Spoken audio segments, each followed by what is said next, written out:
닥터 노노입니다.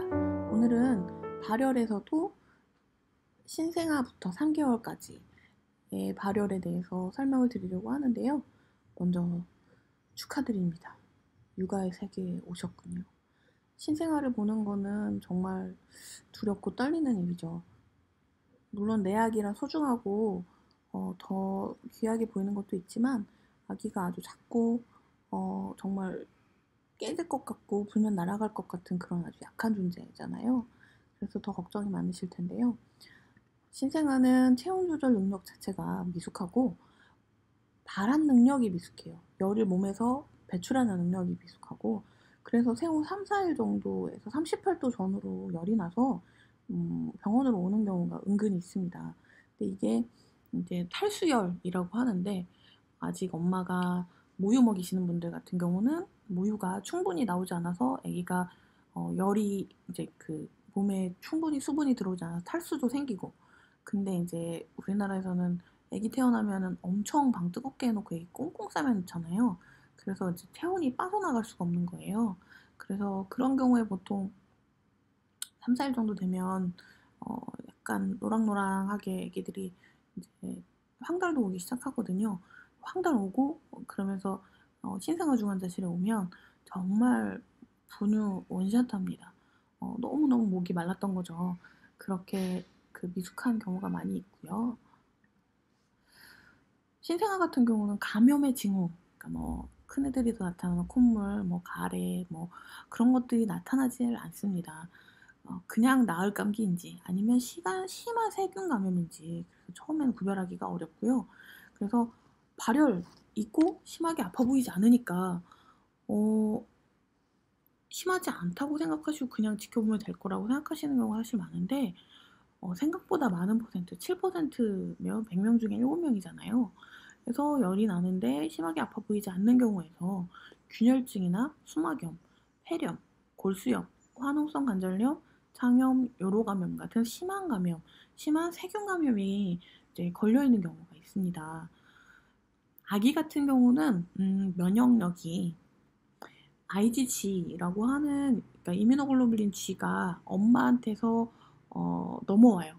엄마 뱃속에 있을 때 이제 그 이뮤노글로불린 G가 가장 분자량이 작거든요. 그래서 요것만 엄마한테서 받는데 이 면역글로불린이 생후 6개월에서 8개월까지 몸에 지속이 됩니다. 그리고 이제 이뮤노글로불린 M이라는 게 있는데 요게 gram 음성균을 공격하는 도움이 되는데 이게 없어요. 그래서 gram 음성균 감염이 신생아에서는 좀 자기 몸에서 만들어내기 시작해서 어느 정도 유효한 숫자가 될 때까지는 gram 음성균 감염이 훨씬 더 쉽겠죠.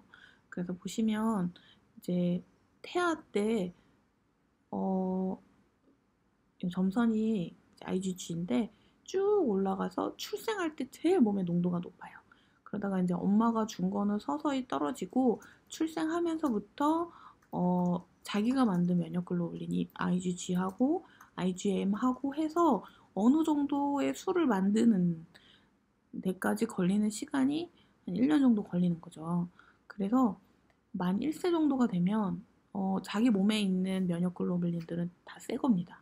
그러니까 한 번도 병균에 노출된 적이 없는 것들이에요. 그래서 이제 몸에 이제 이런 면역글로불린들이 만들어지는 기전이 어떤 세균이나 이런 거에 노출돼서 그런 건데 그래서 이제 1세 이전에 예방접종을 많이 하는 거거든요.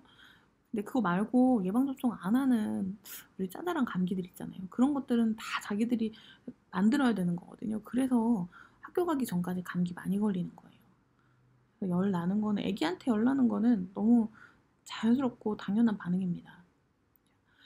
이제 한 달 넘어서 1에서 3개월까지 영아를 보겠습니다.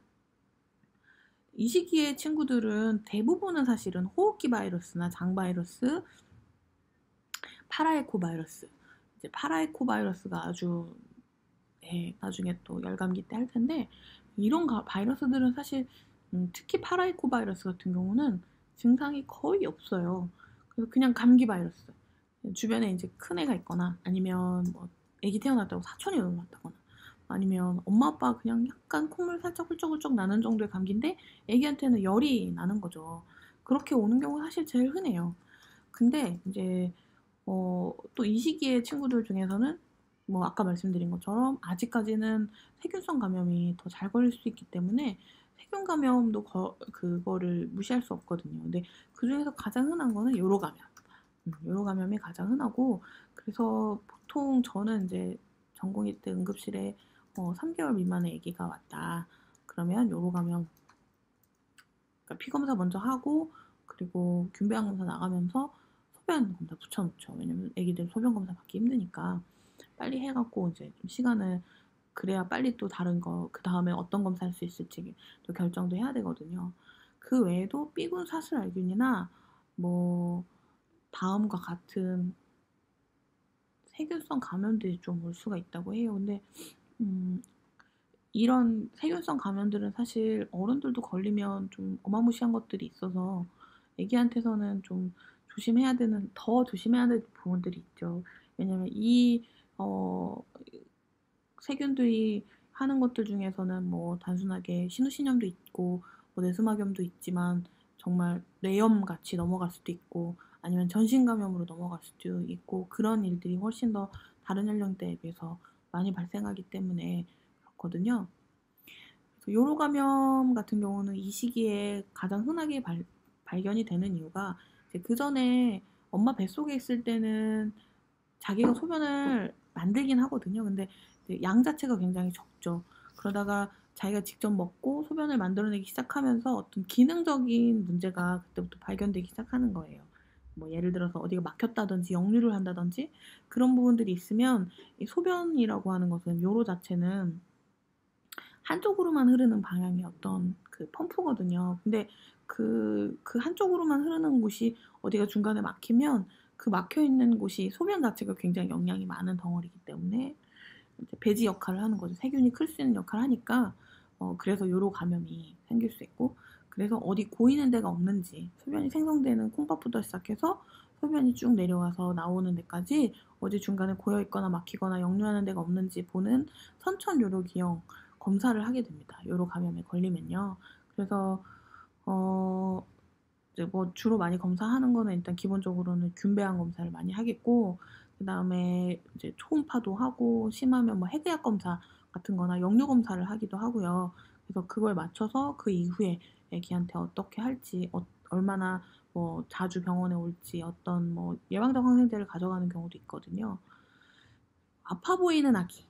이 아파 보이는 아기라는 말은 굉장히 어려운데 소아과에서는 되게 중요한 얘기거든요. 이제 영어로는 톡식하다고 하는데, 그러니까 어른도 마찬가지지만 애기들 같은 경우는 대부분 열이 많이 나고 하는데 되게 쌩긋쌩긋 잘 웃고 쌩쌩하고 또랑또랑한 친구들 있거든요. 그런 경우에는 아파 보인다고 하기는 어려워요. 그런데 아파 보이는 아기들, 애기가 처지고 조금 뭔가 많이 이제 음, 아파 보인다는 말밖에는 딱히 뭐라고 설명하기 어려운데, 아파 보이는 아기들에서는 혈액, 요, 뇌척수액 배양 검사를 해요.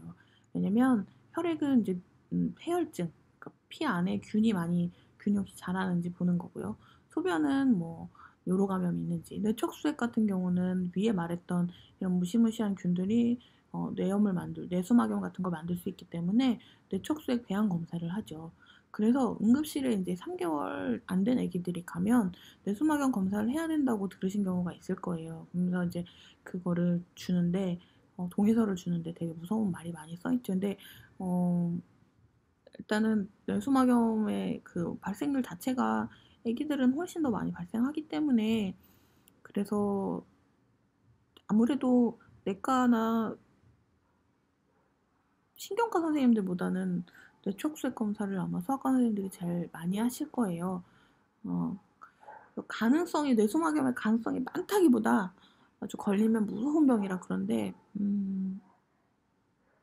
그렇게 심한 친구들은 1년에 뭐 그렇게 많지 않을 거라고 생각하는데, 걸리면 정상으로 태어났는데 이제 나중에 뭐 합병증으로 인해서 뇌수종증이나 뭐 그런 게 생겨서 정말 심한 경우에는 평생 누워서 지내야 되는 경우도 있거든요. 그래서 그런 것들 때문에 이제 검사를 미리미리 하는 거니까. 의사들은 이제 그런 거를 염두에 두고 진료를 하는 거거든요. 그래서 좀 응급실 가서 많이 놀라시고 불편하시더라도 그런 것 때문에 그렇구나라고 이해하시면 좋을 것 같아요. 만약에 뇌수막염 검사를 하지 않고 싶다. 그러면 항생제를 쓰지 않고 조금 며칠 지켜보기로 하고, 만약에 열이 계속 난다든지 아기가 계속 아파 보인다든지 그러면 검사를 그때 해도 됩니다. 근데 보통은 항생제를 안 쓰고 입원해서 지켜보는 경우는 많지 않거든요. 아기들 같은 경우는. 그래서 만약 의사 선생님들 소견에 꼭 필요하다라고 말씀하시면 하시는 게 제 생각엔 더 안전할 것 같기는 해요. 신생아에서 3개월까지 영아의 아기들을 제가 묶어서 따로 말씀드리는 이유는 이 시기 아기들이 열이 났을 때 가장 큰 문제점은 증상이 분명하지 않다는 거예요. 그리고 또 하나는 아주 작은 감염이라도 세균 감염, 세균성 감염 자체가 일으킬 수 있는 병이 아주 큰 병이거든요. 그래서 조심하시는 거니까요. 조심해서 더 잘 보시려고 해서 검사들이 더 까다롭고, 또 애기니까 막 주사바늘 꽂기도 힘들고 소변 검사하기도 너무 까다롭고 뇌척수액 검사는 너무 무섭고 그렇게 해서 하지만 그래도 너무 놀라지 마시고 천천히 생각하시면서 이해해 주시면 감사하겠습니다. 그래도 이 시기 아기들이 이제 열이 난다고 해서 대학병원에 입원을 하거나 한다고 해도 가장 흔한 거는 가족 중에 감기 걸린 분에서 옮은 호흡기 바이러스나 장 바이러스인 경우가 가장 많아요. 그리고 세균 감염 중에서는 요로 감염이 가장 흔합니다. 그래서 소변 검사를 꼭 하거든요. 근데 아까도 말씀드렸지만 소변 받기가 정말 힘들어요.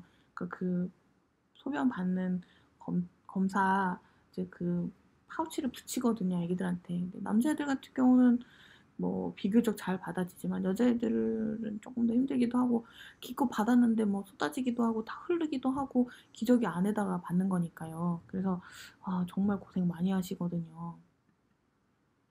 아주 가끔 심한 폐렴이나 선천 심장기형을 동반한 세균 감염 혹은 세균성 뇌수막염인 경우도 있어서 이럴 때는 치료도 잘해야 되고 그리고 오래오래 해야 되는 경우가 있습니다.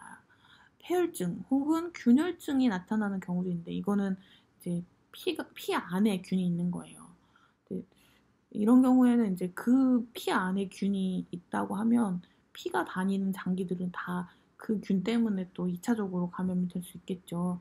이것도 매우 위험하고, 그래서 피 검사를 할 때 균 배양 검사를, 혈액 배양 검사를 같이 보내거든요, 보통. 그래서 거기서 균 배양 검사에서 균이 나오지 않았다라는 거를 확인하고 열이 떨어지고 그러고 퇴원하시는 걸 권장하고 있습니다.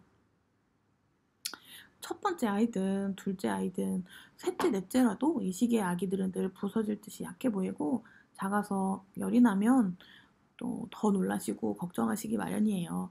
네, 의사 선생님들도 같은 마음으로 진료하고 계실 테니 너무 놀라지 마시고 잘 진료받으시면 안전할 것 같아요. 모두 화이팅 하시길 바랍니다. 아직 아기가 어려서 많이 놀라실 텐데 힘내시고요. 예방접종 천천히 잘 맞추시고, 아이가 크면서 엄마 아빠도 크는 거 아시죠? 힘내세요. 오늘은 3개월 미만의 영아까지 발열에 대해서 살펴보았습니다. 오늘 레퍼런스도 역시 홍창희 선생님 소아과 11판 감염병하고 면역학 페이지 3페이지 봤습니다.